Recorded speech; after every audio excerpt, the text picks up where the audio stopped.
And yes, sir, welcome to Mobile Mission. Today we got Jim and Bland on the scene.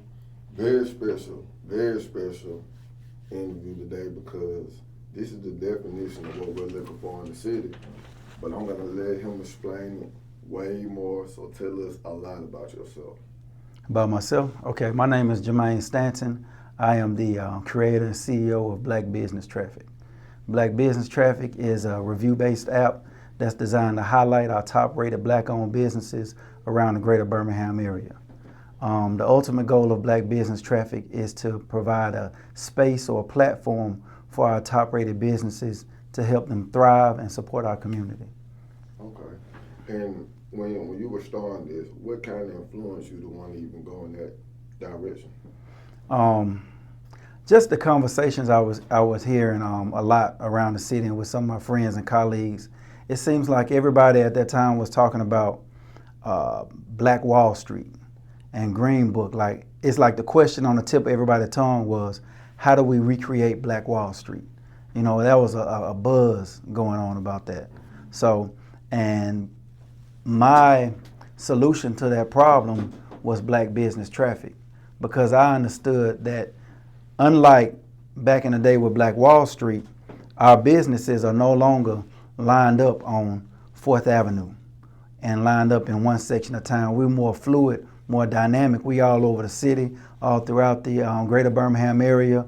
We online. Like, we're so fluid and dynamic that you can't just point to one area of town and say, that's Black Wall Street. We're everywhere. So it would have to be something online and an app that could be fluid like that. Okay. Mm-hmm. And we were talking a little bit earlier about the businesses that you have on the app. Can you go through the process of how you even vet the one that you want to be on there? Sure. Good question. So Black Wall Street is not a directory. Like Black Wall Street, I'm not trying to list every black-owned business in the greater Birmingham area. Black Wall Street it's an accomplishment to be featured on Black Wall Street, because I'm saying, hey, I've personally vetted these businesses, and I'm saying these are the best restaurants, the best lounges, the best clubs, the best food trucks, and what have you. And when, how is it like, okay, when you had the conversation with the business, the process of them getting on there, is it something that you have to heavily explain, or is it something that they're looking forward to being a part of? So when I'm vetting the businesses, I try to keep it as simple as possible. I primarily base the criteria around three things. It's customer service, price, and quality. Just those three things. And I also include visibility. Like, can someone, like I imagine if a person was from out of town and never been to Birmingham, can a person look your business up? Are you visible online? Can a person check out reviews and see what other people are saying about your business? So I factored all those things in when I vetted the businesses on Black Business Traffic. Okay. Mm-hmm. And the process of even coming up with an app. Mm-hmm. Salute to that. I don't know many of us who have our own app. Right. What was the process of that? Man, it was hard. It was a lot of researching, a lot of reaching out to developers, a lot of. I literally started out with Black Business Traffic just drawing pictures on loose leaf paper. You know, that was my vision. You know, just drawing pictures on loose leaf paper. Then I would reach out to developers, and I tried to find the most qualified developers that I could find and that I could afford. So I reached out to developers. I would try to show them my vision. I would send them screenshots of my drawings and see if they could understand what I was trying to do. And then I just kind of went from there. But every page, every button on Black Business Traffic came from my mind. Like, the technology might as well be priceless. Like, I had to go out and find someone who could go from here to the phone. You know what I mean? So it took me like 3 years to just it took 3 years to take black business traffic from an idea to an app that you can download. Man, that's I would say that's like the main story of entrepreneur, because when you start, it's like an overnight success to most. Right. The average person wouldn't even know it took you 3 years. Right. So for something to come out of your imagination, how much faith do you think you had to have in that for it to become a reality? It was like, it have to be like almost like an obsession, man. Like, you can't even rest. I couldn't even rest until I saw black business traffic come to fruition. You know what I mean? Like, I'll say this, like, even like I go to the gym sometimes, like when I can't even finish a rep, I'll be like, man, black business traffic, and then I push, you know what I'm saying? that's just how crazy, how fanatical I had to be about it, because like couldn't nobody see it but me. Yeah, right. You know, so at first it's like you sound crazy to people. You just showing people screenshots and you showing people drawings and scribblings and stuff. But I will say this, especially at the beginning, you have to be careful who you share your vision to, because everybody not gonna see it. If everybody could see your vision, it'll be theirs. Like, God might have only gave it to you. So some people, sometimes you have to protect it until it's all the way ready, and then people, they just gonna have to catch it later on, So, yeah. Yeah. Man, you speaking on that, like, I think that's one of the core things about the idea stage, I feel. Because it's like, you can have a great idea. God gave you the vision. And you're expecting somebody who can't see what you see to believe in what you believe. It reminds me of the story about how bamboo grows. Okay. It takes 5 years for bamboo to grow. Okay. So think about somebody planting the seed, and you see them in their front yard, just watering the spot in their yard for 5 straight years. Right. And you ain't seeing nothing come up out of that. Right. But after 5 years, you can't stop bamboo from growing. Right. You start growing. Right. I feel like that's the same way you look at it when you're thinking about an idea. People might not see your vision. You might look crazy. But it ain't crazy. You have to be you got to be a different mindset to believe in something that you can't see. Right. And that story right there reminds me of, made me think about Noah, and from the Bible story, like, how crazy do you have to be? Because up until that point, it had never rained before. Water used just come up out the ground. You know what I'm saying? Mist used to just rise up out the ground. It had never rained before. How ignorant and crazy do you have to look to be willing to build this big, huge boat and it ain't raining? You gotta look like a maniac. The amount of faith that it took, you know what I'm saying, to build a boat when not only that it's not currently raining, but it's never rained. You know what I mean? So that's the kind of faith that he had, and that's kind of what I had to tap into, man, to be able to see. But I knew that black business traffic was a God thing, so I could rest in that. Like, I know God gave me this, so you just gotta bite down on it and just keep fighting, man. Most definitely. Yeah. And when you first saw the finished product, explain that moment. Man, it was so surreal. It's so frustrating because, like, when you create an app, the process is so tedious to get it. You waiting on all these different approvals, and then they keep sending it back. Like Google send it back, Apple send it back, and it's like, you got to do this, you got to do this, you got to do that, and so you done with it, but it's like you just waiting on it to get approved. It was so frustrating. But when you finally can go on the App Store and see your app on this, like, honestly, I thought that I was finished when I created the app, because it took so much out of me just to make it. I was like, oh man, I'm done. I did it. But little did I know, I had just begun. Man, and I tell this to people all the time now. I had no idea that I would have to push and market a thing as much as I do now. Like, you could create something that's good and it's free to people and it's good, but it's like you have to make people download it almost. You know what I'm saying? So like I tell people all the time, two of the things that are priceless is the technology. We have to have access to the technology. The technology is priceless. And the second thing is marketing. You could create the most amazing product in the world, but if nobody ever heard of it, it's like it don't exist. So the technology and marketing is paramount. Like we have to have access to those. That's why I'm thankful for what you're doing in this platform right here, because this is marketing. Yes, sir. Yeah. And as well as your platform, I think one of the key with marketing strategies with that is everybody like convenience. Right. Personally, I've woken up and been like, man, I want to support black business. I do that most times. Right. But to have someone where you can be like, okay, I want this. And then you can actually just go there.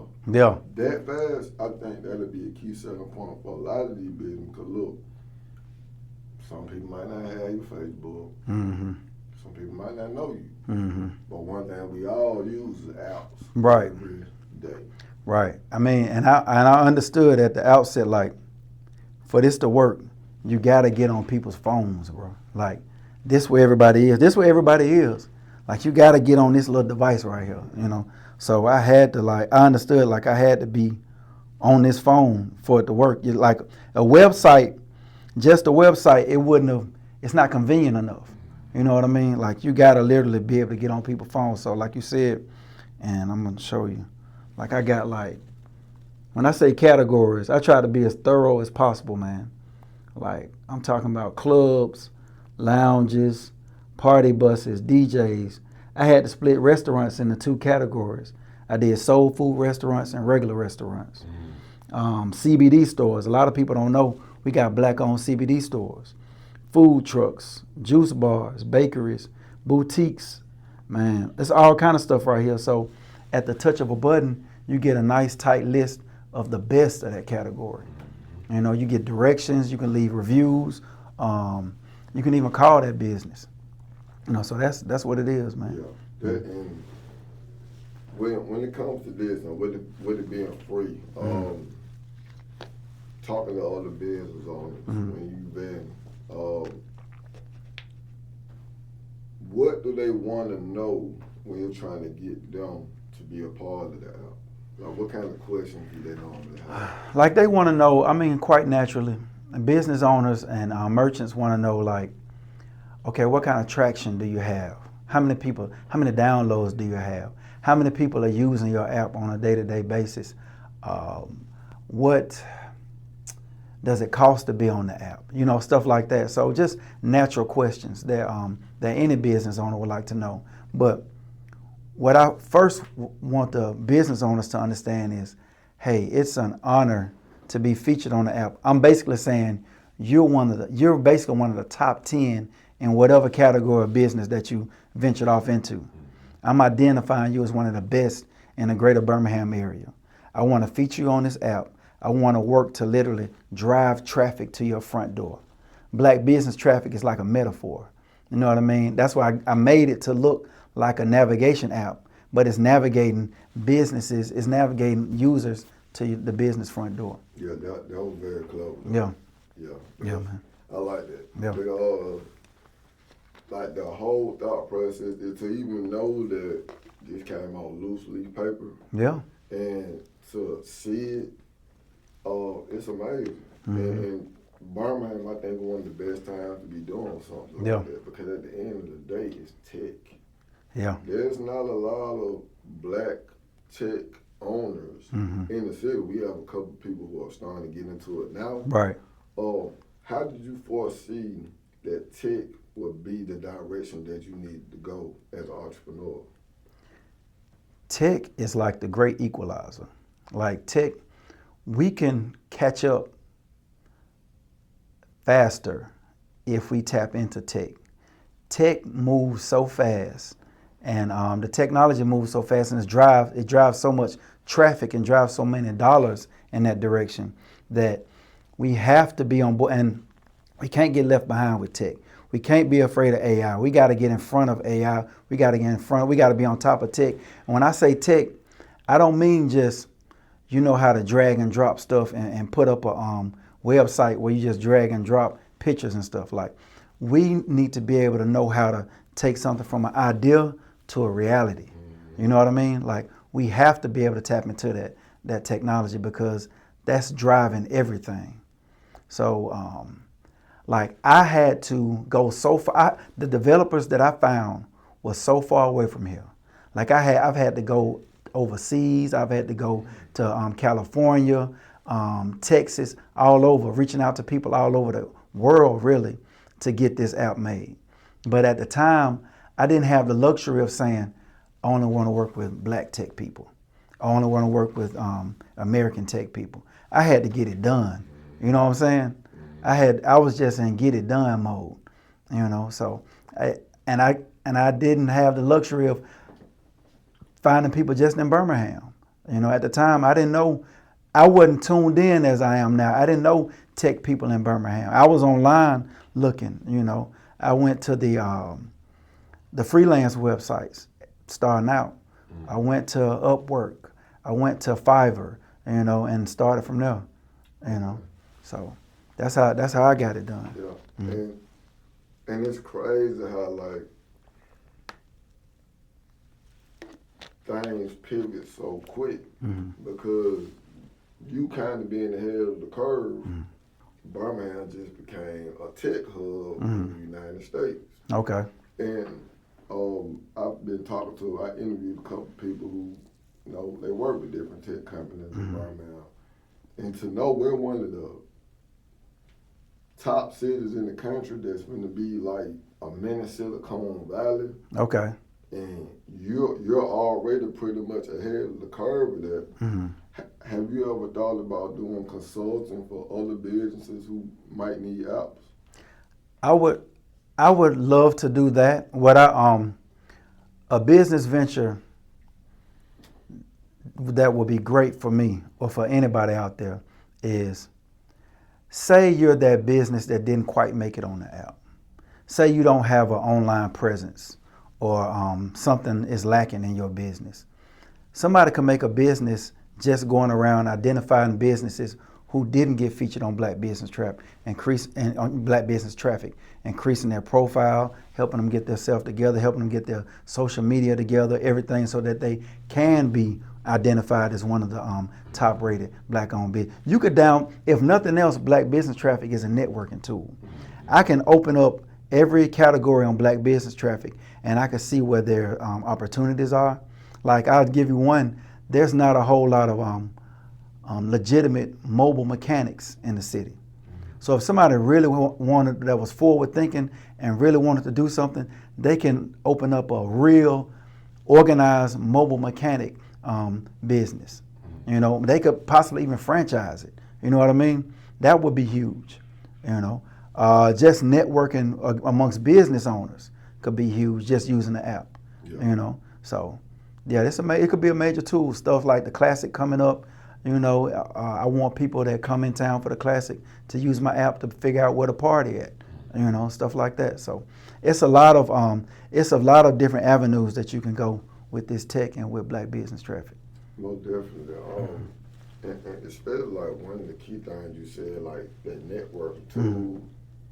It also makes me go, because today data is one of the hottest commodities that a person can have. Right.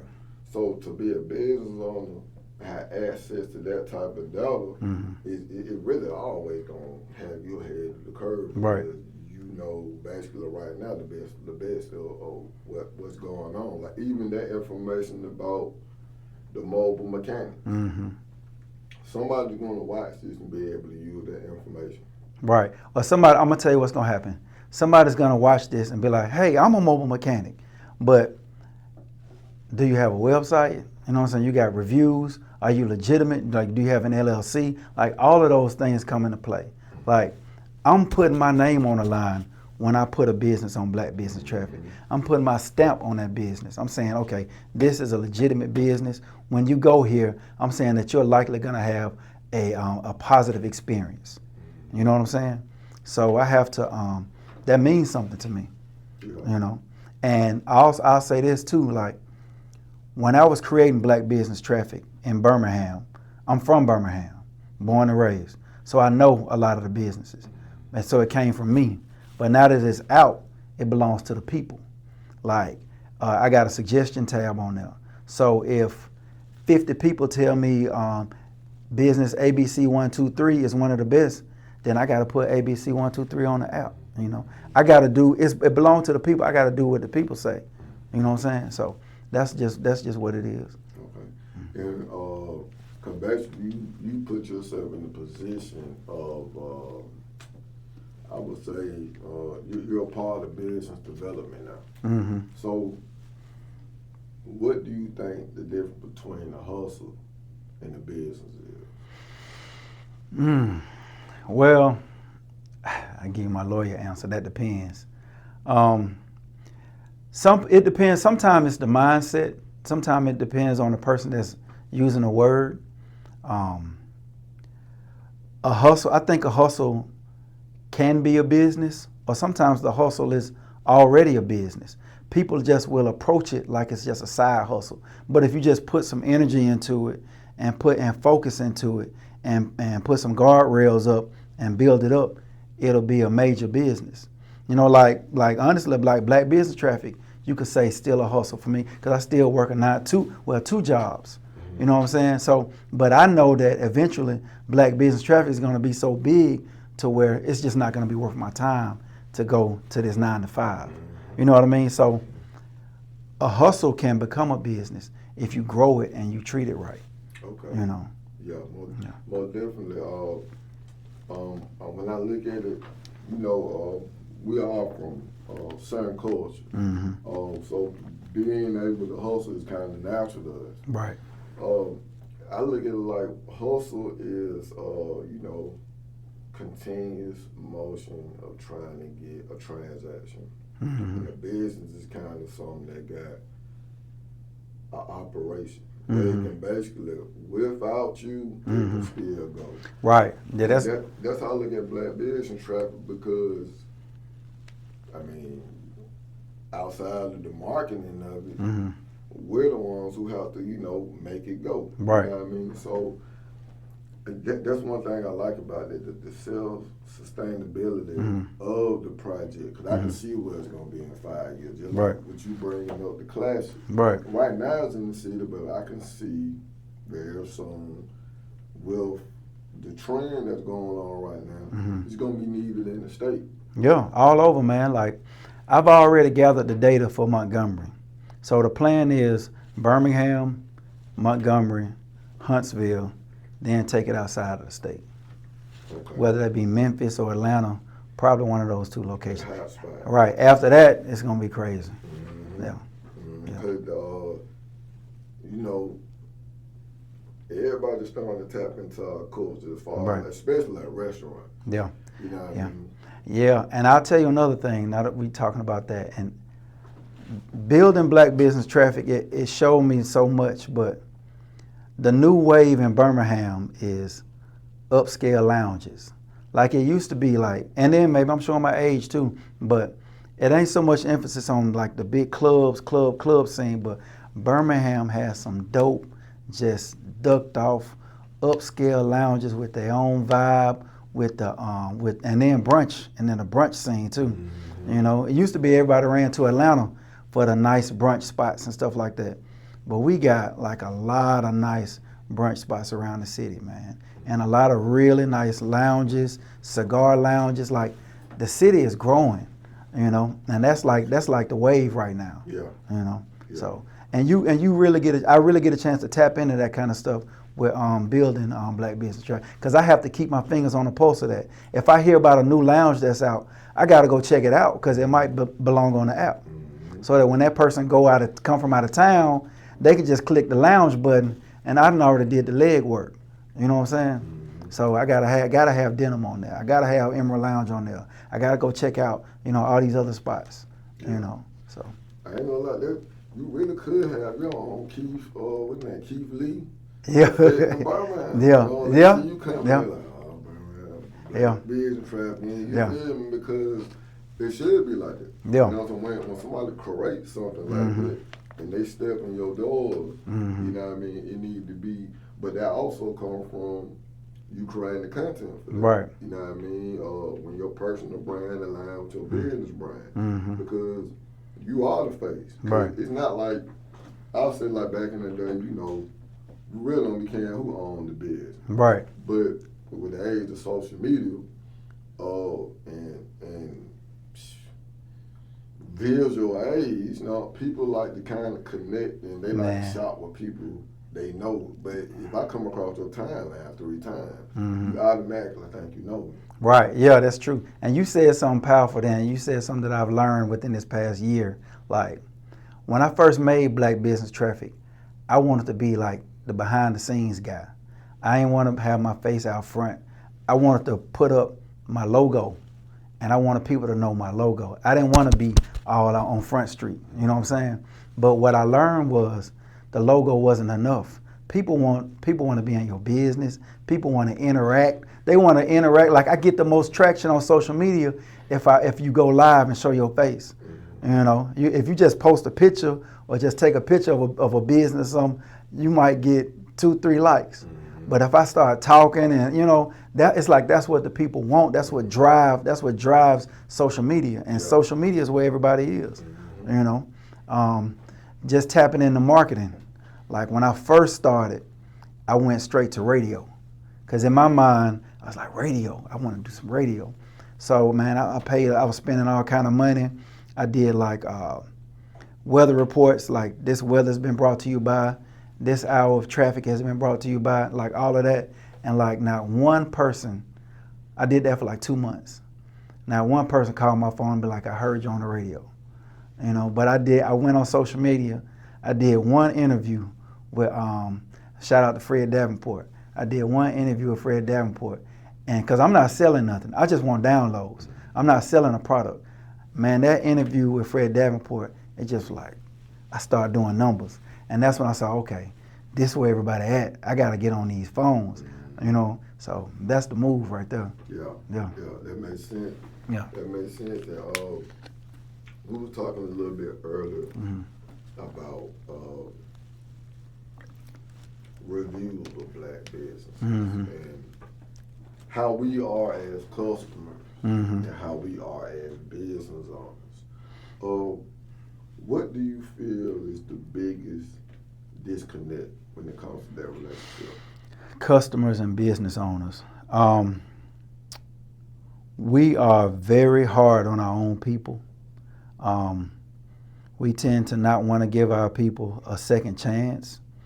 I don't know why we have so much energy into, we're very willing to talk down on our other Black businessmen and women when we get a bad experience at a business.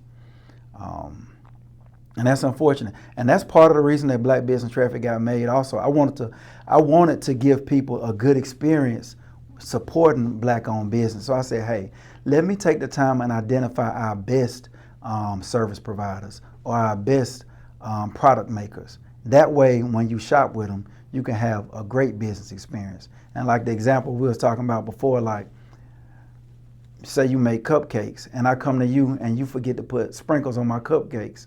I shouldn't go on social media and bash you and talk about you for not putting sprinkles on my cupcakes, you know. But at the same time, we'll go to the big box store and the big brand store and spend all our hard-earned money and get terrible customer service every time and got to bag our own groceries and everything.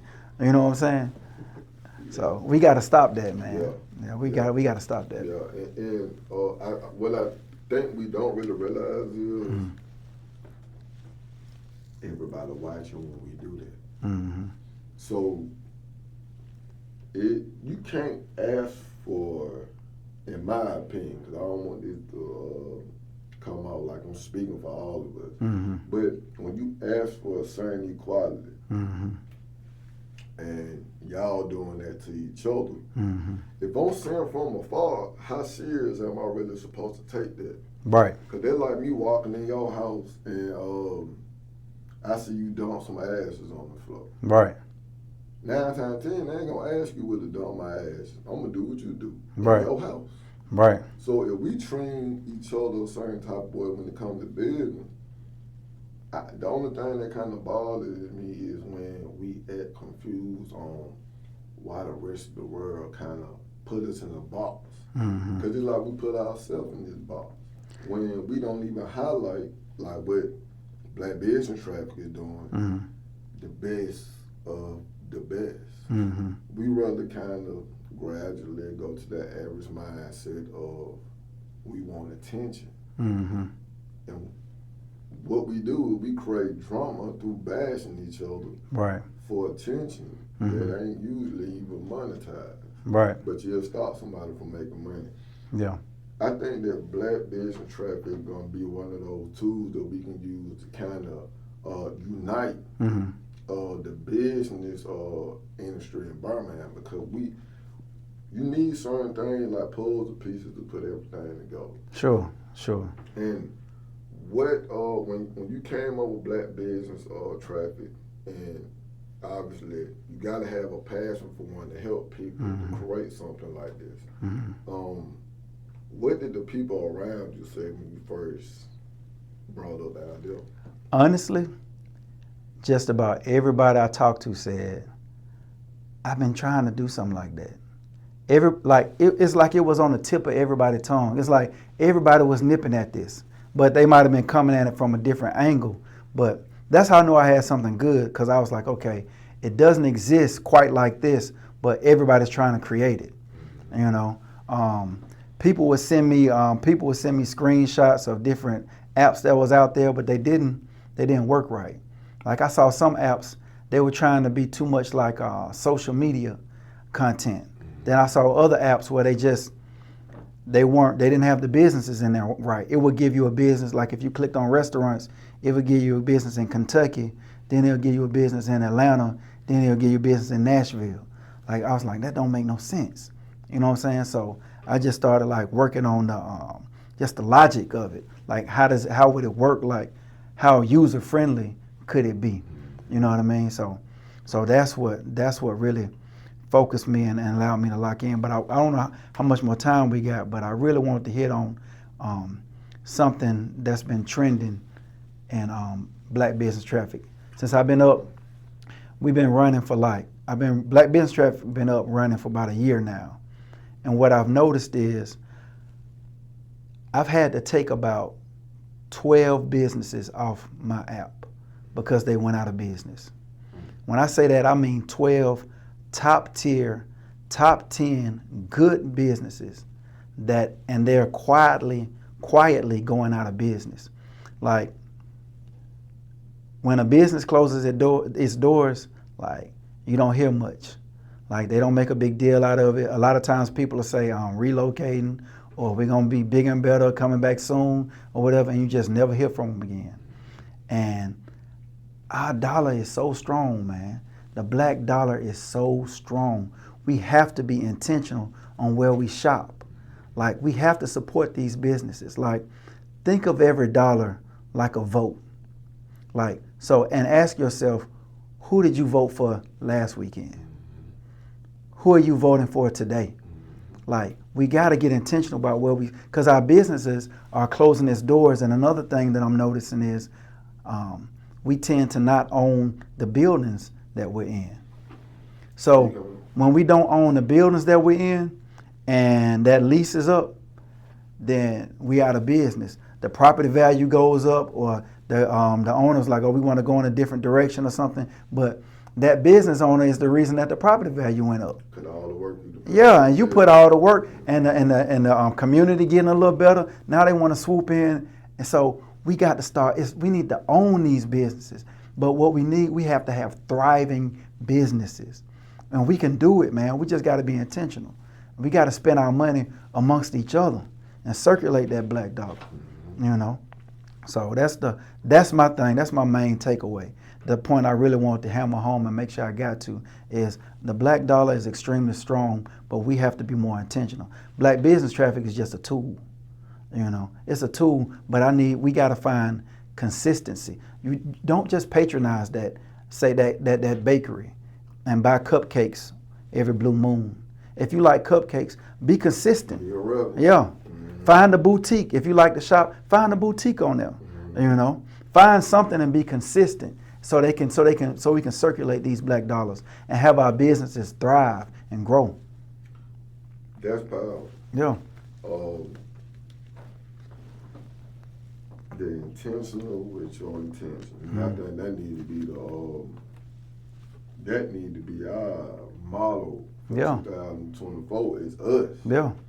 But the dollar, we the number one consumer and our dollar goes fast. Man, go to Dave and Buster's on the weekend. You know, go to all these places. Go to Papa Do's. Yeah, you know. And I'm not knocking those business. I'm not throwing a brick. I'm saying and eat where you want to eat and enjoy yourself. But it's gone are the days when we can't afford it. We have the resources. You know what I'm saying? We have disposable income to be able to go out and enjoy ourselves on a Friday night or a Saturday night. But we just gotta think, man. Let me patronize some of these folks. Yeah. You know? Like I'd rather go shop. Well, some of their money might be going back to my community. You know what I mean? Because, like you said, nothing against those businesses that built their brands up and be what they are. When we patronize, they're cool. What we saying is we can gradually build our brand to that same level.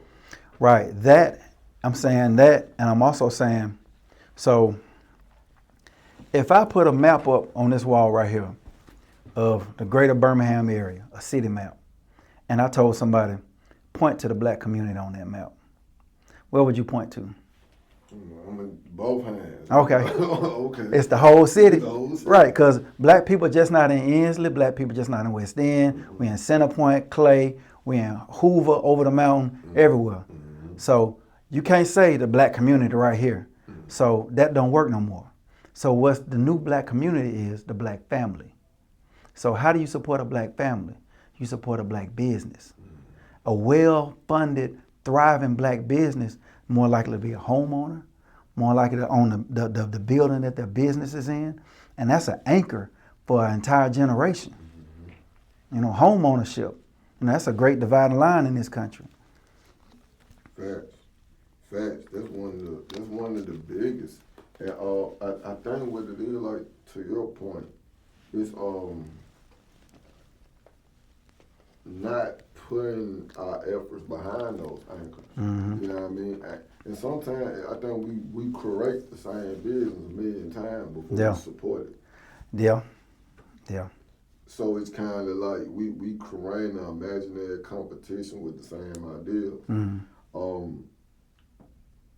I ain't gonna lie, like that power of the dollar really kind of got me intrigued because, like, Birmingham alone, when I think about it, we so talented, and at times we can come together. Right. But we need to come together we need to be intentional. Right. Why we coming together in certain reasons. Like, it ain't nothing wrong with us saying, hey, today we going over here to support this. Right. Everybody need to be there if you can be there to the point where they can't even take no more people in. If we did that once a week, that business ain't got to worry about a lease, payroll, or whatever for about 2 or 3 months. It's just all the support one day. Right, exactly. Because we have to get to the point where our businesses and our business owners have a stronger presence at the bank and at banking. That's where we got to get to. Banks will support thriving businesses. Banks are in business to make money. You know, they're in business to make money. Thriving and growing businesses will help banks make money. And it's just as simple as that. And I think one thing with like businesses is, like you said with the banks, building those relationships though. You know what I mean? Yeah. Like, it's hard to be a business owner and you don't have no type of relationship with nobody. Yeah. Because you go in there not knowing nobody and then you be like, can y'all give me this? And they be like, no, now you mad. No, that's not how the world works at all. Right. We can't look at somebody else and be like, well, they ain't do that, you ain't him. Right. So that's an irrelevant conversation. Right. we had to go in and build these relationships because it's a lot of us in these high positions in these banks. Right. Right. But we don't know who they are. You know what I mean? So that's why we have stuff like this to put a spotlight on them, because we need to. Not that I'm saying like people ain't gonna research. It's sometimes people don't even know what to start when it comes to that type of stuff. But when they see a person like you talking, relatable, what's the next option? Oh, okay, bro said something about the bank. They said something about getting a relationship. My cousin a banker. Yeah, you ain't never thought to have that conversation. So you sparred there when you say that type of thing. We just have to start small, man, and you got to be able to grow where you planted at. You know, just do what you can now. If you can open up a savings account, or if you can get a small loan or something like that, and you, like you said, build a relationship. I know they used to teach to try to use a local bank where you can build, like you said, get that face-to-face, one-on-one, where you can start building those relationships. So we just have to we have to start where we can, man. Yeah, you know, one step at a time. And if somebody wanted to start a business that you felt to be on Black Business Track, what type of advice would you give them? If they already had a business, or they want to start a business? They starting a business that you feel that they want to become one of those businesses that fit your criteria. What would be the first step they need to take? I would say do your research and secure funding first. A lot of times, and I did it backwards, and a lot of times that's why it takes so long, because we fall in love with the vision so much, and I was a victim of it too. Like, I love the vision, the visual of Black Business Traffic and the idea of it. I'm strong on that, but I might be weak on the grants and applying for loans and all the paperwork and everything. So you got to fall in love with that part too. But if somebody really was serious about starting a business that's going to be one of the top rated businesses in the greater Birmingham area, I would say secure funding first. I would say after you create your business, secure some funding and do some research, find out who your biggest competitor would be and stuff like that. Okay. And for our audience, where can they find you? You can find me at Jamaine at blackbusinesstraffic.com. You can find me on Facebook, Jamaine Stanton, Black Business Traffic, across all social media platforms, Black Business Traffic or Jamaine Stanton. Okay. And man, Jamaine, man, we really appreciate you coming on the platform. Appreciate it. I'm looking forward to trying to help in any way possible. Awesome. And, man, just thank you. Yeah, thank you. You already helping. This right here is a big help. I appreciate it, bro. Yeah.